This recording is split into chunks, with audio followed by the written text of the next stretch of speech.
Her hands shook as thunder cracked over the Dallas precinct. Sarah, the frantic mother, was begging, but all she got was bureaucracy.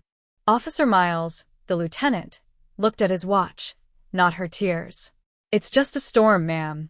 Missing person is not a priority one yet." He dismissed her with a wave. A little girl was gone. In the corner, Ethan, a quiet man in a wet jacket, stroked his German shepherd, Kilo. Kilo shifted, a low, anxious whine swallowed by the sound of the rain. Ethan saw the coldness in Miles's eyes, the official indifference. He knew that look. He'd seen it before the worst things happened. Waiting is how innocents are lost. He pulled out a wrinkled map, drawn on a napkin, covering the old industrial sector. He put it on the counter, a silent challenge. Miles laughed, a short, patronizing sound. "A napkin map, specialist? We use satellite mapping." The air conditioner hummed, a mocking sound of stale office power.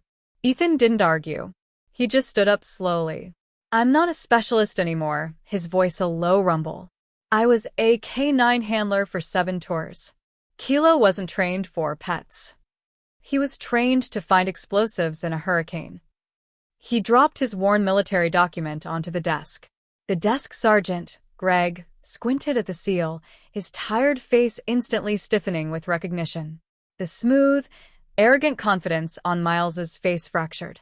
The background noise of the police radio suddenly dropped. "The wind is blowing 30 knots from the east," Ethan stated, pointing not at Miles's official map, but his own napkin. "Your satellite models show a scent trail here. But the physics of the storm mean the trail is actually here." He circled a location 6 blocks west, explaining the scent path only a combat veteran would understand. Kilo raised his massive head and gave one sharp, short bark, the sound of pure certainty. The junior officers in the bullpen stopped their work. They stood up. Miles tried to pull rank one last time. "I'm shutting this down. You will wait for my order." Greg looked at Miles, then down at the tracking device Ethan was calmly clipping onto Kilo's collar. Greg spoke, his voice quiet but solid, overriding his superior. "Lily isn't just a missing child, Miles. She's my niece." The silence that followed was heavy, guilt-ridden. Miles's hand, clutching his radio, simply dropped to his side. His voice failed. The weight of his own bureaucracy and wasted time crushed him. Ethan didn't wait for an apology. He didn't need victory. He needed justice. He handed the crucial napkin map to a young officer named Beth. "Go," he instructed. Then he and Kilo walked out into the downpour. Minutes later, the official dispatch announced a full, unscheduled raid on the warehouse location Ethan had identified. Hours later, the news broke. Lily was found safe.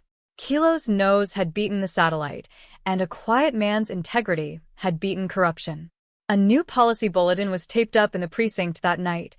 All missing persons reports during inclement weather will utilize specialized K9 handlers immediately. The system had been forced to change, not by revenge, but by quiet, undeniable truth. Ethan was gone, but the sound of the rain, the sound that marked